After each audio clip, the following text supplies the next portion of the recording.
మీరు అనుకుంటున్నారు బాప్తిస్మం అంటే ఏముంది, ఆ తొట్టి దగ్గరికి వెళ్ళి ఆ నీళ్ళలో మునిగి రావడమే కదా అని మీరు అనుకుంటున్నారు.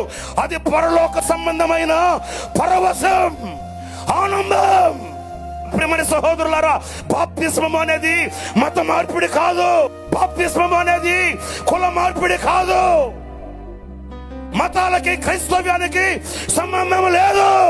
క్రైస్తవ్యం మతం కాదు, క్రైస్తవ్యం కులము కాదు.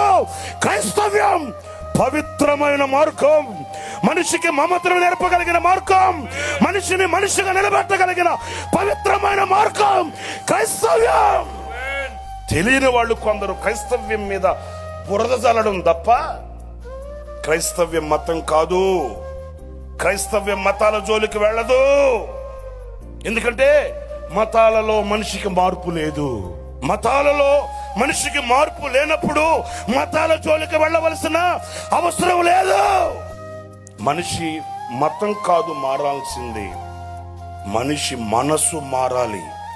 ఆ మనిషి మనసును మార్చగలిగిన మహనీయుడు ఒకే ఒక్కడు, ఆయన పేరే నజరేయుడైన, అందరు చెప్పండి, నజరేయుడైన, నజరేయుడైన, నజరేయుడైన యేసు.